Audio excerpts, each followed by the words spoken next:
हमें ये यकीन है कि हम कितनी ही भारी तादाद में निकले, हुकूमत ने हमारी बात नहीं सुननी है, क्योंकि हुकूमत ही बेईमानी की सरपरस्ती कर रही है। मैं कहता हूँ कि जुनैद और नासिर के कातिलों के घर अभी तक बुलडोज़र क्यों नहीं चला। 2009 तक जो बम ब्लास्ट जगह जगह हुआ करते थे, वो बम कहाँ गायब हो गया।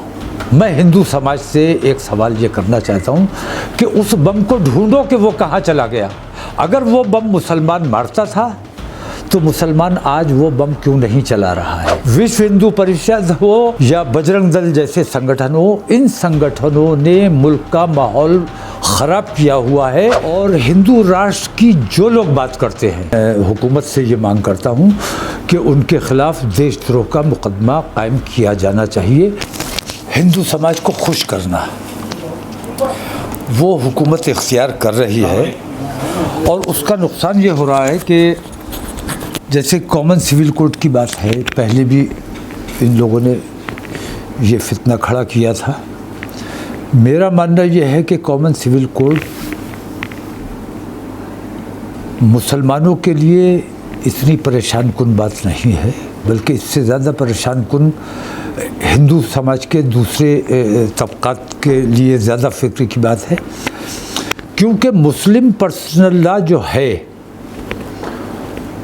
मौजूद है, उसको अगर ये ख़त्म कर देते हैं तो आज की तारीख़ में मैं ये देखता हूँ कि मुस्लिम पर्सनल लॉ की मौजूदगी में तमाम अदालतें उसके मुताबिक फ़ैसला नहीं कर रही हैं, वो अपनी मर्ज़ी के मुताबिक फ़ैसला कर रही हैं। तो एक तरह से यूसीसी तो तकरीबन लागू है, ऐलान नहीं किया है, और ये ऐलान इसलिए नहीं कर रहे हैं कि इनके ख़िलाफ़ हिंदू समाज के कितने तबक़ात ऐसे हैं जो इनके ख़िलाफ़ खड़े हो जाएंगे। मुसलमानों को मुसलमानों की मुखालफत तो ये बर्दाश्त कर लेते हैं, लेकिन हिंदू समाज की मुखालफत बर्दाश्त करना इनकी बस की बात नहीं है। तो मुझे नहीं लगता है कि ये यूसीसी पर अमल कर पाएंगे। इसका जवाब तो वही दे सकते हैं, क्योंकि ये सारा जो कुछ भी है वो ड्रामा की है, सिर्फ ड्रामा हो रहा है। और अभी हिंदू राष्ट्र की जो बात हो रही है, ये भी एक ड्रामा ही है, और हिंदू राष्ट्र तो इंशाल्लाह कभी बन ही नहीं सकता। और हिंदू राष्ट्र की जो लोग बात करते हैं, मैं हुकूमत से ये मांग करता हूँ कि उनके ख़िलाफ़ देशद्रोह का मुकदमा कायम किया जाना चाहिए। क्योंकि जब खालिस्तान की मांग करने वालों के ख़िलाफ़ आप कार्रवाई करते हो तो हिंदू राष्ट्र की बात करने का मतलब ये है कि आपको देश के संविधान में यकीन नहीं है, लोकतंत्र में यकीन नहीं है। तो इन लोगों के ख़िलाफ़ भी वही कार्रवाई होनी चाहिए जो खालिस्तान वालों के लिए हुई। वरना मुझे अंदेशा इस बात का है, मैं किसी भी सूरत में ये मानने के लिए तैयार नहीं हूँ और किसी कीमत पे इसकी हिमायत करने के लिए तैयार नहीं हूँ कि हिंदू राष्ट्र की बात की जाए या खालिस्तान की बात की जाए। अगर ये इस किस्म के फितने उठेंगे तो मुमकिन है कि कल एक और बंटवारे की बात हो और मुस्लिम राष्ट्र की भी बात उठ जाए। हम किसी भी कीमत पर अपने मुल्क का एक और बंटवारा नहीं होने देना चाहते, इसलिए इस किस्म के जो फितने उठाते हैं, हुकूमत की ज़िम्मेदारी है कि उन फितनों की सरकोबी करें।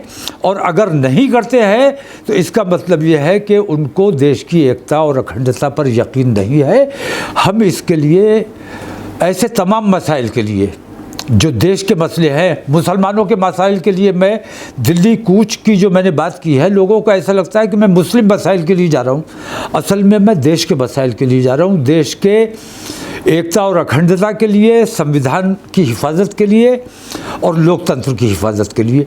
इसके लिए हमारी कोशिश है, और इस कोशिश को नाकाम करने के लिए चाहे हुकूमत गिरफ़्तार कर ले या किसी भी किस्म की कार्रवाई कर सकते हैं, लेकिन बहरहाल हमारी मांगों पर उन्हें गौर करना पड़ेगा।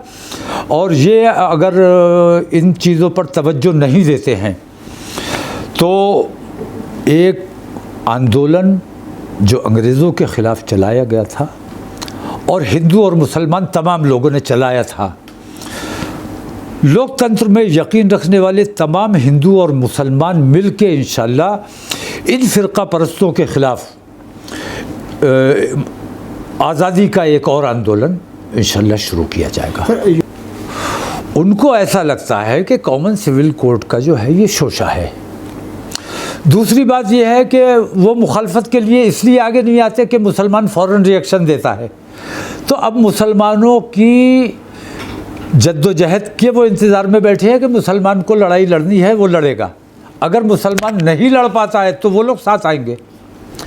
तो मैं ये कहता हूँ कि मुसलमान को पहले उन लोगों से, उन तमाम लोगों से जिनका कॉमन सिविल कोड से नुकसान होने का अंदेशा है, उन लोगों से बात करनी चाहिए। लेकिन अभी मुझे यकीन नहीं है, ये चुनावी स्टंट है। अभी चुनाव के बाद ये तमाम चीज़ें फिर भूल जाएंगे। मैं सिर्फ एक सवाल करता हूँ कि 2009 तक जो बम ब्लास्ट जगह जगह हुआ करते थे, वो बम कहाँ गायब हो गया? मैं हिंदू समाज से एक सवाल ये करना चाहता हूँ कि उस बम को ढूंढो कि वो कहाँ चला गया। अगर वो बम मुसलमान मारता था तो मुसलमान आज वो बम क्यों नहीं चला रहा है?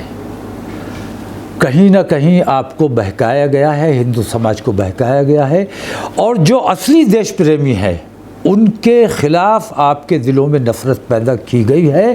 हिंदू समाज को सिद्क़ दिल के साथ, ठंडे दिल के साथ गौर करना चाहिए कि सच्चाई क्या है। वो बम जो पहले मंदिर पर चला, इल्ज़ाम लगा मुसलमान पर, फिर पब्लिक प्लेसेस पर चला, इल्ज़ाम लगा मुसलमानों पर, फिर ऐसी जगह चला जहां मुसलमान का ही नुकसान होता था, वो भी इल्ज़ाम मुसलमान पर। मुसलमान न कभी आतंकवादी था, न कभी होगा। मुसलमान देश प्रेमी था और देश प्रेमी रहेगा। ये सबूत है इस बात का कि बंटवारे के बाद भी मुसलमान अपनी मातृभूमि को छोड़कर नहीं गया। हमने कुर्बानियाँ दी हैं मुल्क को अंग्रेज़ों से आज़ाद कराने के लिए, हमने कुर्बानियाँ दी हैं अपने देश में एकता और भाईचारे का माहौल बनाए रखने के लिए। विश्व हिंदू परिषद हो या बजरंग दल जैसे संगठन हो, इन संगठनों ने मुल्क का माहौल ख़राब किया हुआ है। हुकूमत को जैसे इन्होंने पाबंदी PFI पर लगाई है या CB पर लगाई है, उसी तरह पाबंदी इन दोनों संगठनों पर लगाया जाना देश हित में होगा।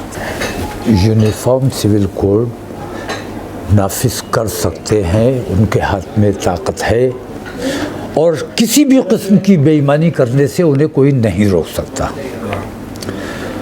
हर किस्म की बेईमानी से रोकने का हमारे पास एक ही रास्ता है कि उसके ख़िलाफ़ एहतजाज किया जाए और यूनिफॉर्म सिविल कोड से हमारे अलावा जो जो मुतासिर होते हैं उनसे भी रब्ता किया जाए और उन्हें इसमें शामिल किया जाए। लेकिन वो लोग इस इत्मीनान में बैठे हुए हैं कि मुसलमान एहतजाज करेगा और हमें उसका फ़ायदा पहुँचेगा। रहा सवाल इस बात का कि यूनिफॉर्म सिविल कोड का इस्तेमाल जो है वो बाकायदा मुस्लिम पर्सनल लॉ के तहत कोई फ़ैसला हो ही नहीं रहा है। तो मुझे नहीं लगता कि हम ज़्यादा मुतासिर होंगे, दूसरे लोग ज़्यादा मुतासिर होंगे। यूनिफॉर्म सिविल कोड का जहाँ तक ताल्लुक़ है, मैं कहता हूँ कि कत्ल आम जो हो रहा है, जैसे आपने भिवानी देखा, इस किस्म के वाक़यात हर ज़िले में हो रहे हैं। वो कुछ मीडिया की नज़र में आ जाते हैं, वो लोग मजबूरी में उनको तशहीर करना पड़ती है, लेकिन इस किस्म के वाक़यात हर ज़िले में हो रहे हैं जो दबा दिए जाते हैं, छुपा दिए जाती हैं। तो मजबूर हो गए हैं कि अपने बच्चों की लाशों को अपने कंधों पर कब तक ढोया जाए। अब जुल्म की इंतहा हो गई है और अब मैं ये समझता हूँ कि लोगों को एहतजाज के लिए सड़कों पर आना बेहद ज़रूरी है। इन तमाम मसाइल के लिए, नमाज का मामला है, अज़ान का मामला है, लाउड स्पीकर का मामला है, नक़ाब का मामला है, बेहयाई को आम करने का मामला है, इन तमाम चीज़ों के ख़िलाफ़ मुसलमानों के कत्ल का मामला है, मुसलमानों को पर झूठे इल्ज़ाम लगाकर बुलडोज़र चलाने का मामला है। इन तमाम, मैं कहता हूँ कि जुनैद और नासिर के कातिलों के घर अभी तक बुलडोज़र क्यों नहीं चला? दोहरा कानून, हमें ये यकीन है कि हम कितनी ही भारी तादाद में निकले, हुकूमत ने हमारी बात नहीं सुननी है, क्योंकि हुकूमत ही बेईमानी की सरपरस्ती कर रही है। लेकिन हमें ये दुनिया को दिखाना है कि मुसलमानों के साथ किस किस्म का दोगला व्यवहार यहाँ किया जा रहा है। इसके लिए हम राष्ट्रपति को ज्ञापन देने जा रहे हैं इंशाल्लाह, और मुझे उम्मीद है, यकीन है कि हमारी बात पर गौर किया जाएगा। और नरेंद्र मोदी के लिए मैं बार बार ये बात कहता हूँ कि एक वक्त था, एक राजा हुआ करता था धृतराष्ट्र, कई जगह मैंने ये बात कही है, तारीख़ आज तक उस पर लानत भेजती है।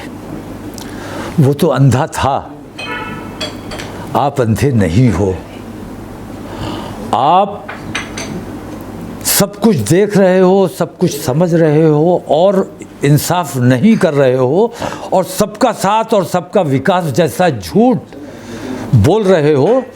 ये बेईमानी आपको तारीख़ कभी माफ़ नहीं करेगी।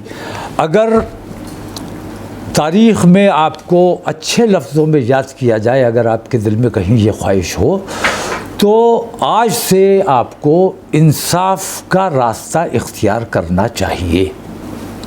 मुस्लिम लीडरशिप, हमारा तो मसला ये है, लोग कहते हैं मुस्लिम लीडरशिप है नहीं। हमारा मसला ये है कि हर घर में मुस्लिम लीडरशिप है और एक दूसरे के ख़िलाफ़ है। क्या बात? ये मुसलमानों के कायदीन जो बहुत ज़्यादा हैं, हमारा ये मसला है। इन कायदीन में जब तक इत्तेहाद नहीं होगा तब तक हमारा मसला नहीं हल होगा। तो मुत्तहिद होकर इन तमाम बेईमानियों के ख़िलाफ़ सबको सड़कों पर आना चाहिए, हर ज़िले में। मैं ये नहीं कहता कि आप बरेली आइए या यूपी आइए, अपने यहाँ से आप पैदल मार्च कीजिए या दिल्ली का घेराव कीजिए, राष्ट्रपति को जो ज्ञापन दिया जा रहा है उस ज्ञापन में शरीक होइए। आप अपने ज़िले की ज़िम्मेदारी संभालिए, अपने सूबे की ज़िम्मेदारी। मैं हर सूबे में जा रहा हूँ और इंशाल्लाह हर सूबे की नुमाइंदगी होगी। वो बरेली का या उत्तर प्रदेश का यात्रा नहीं होगी, बल्कि पूरे हिंदुस्तान की यात्रा, उसे हर पूरे हिंदुस्तान की नुमाइंदगी रहेगी। शुक्रिया सर।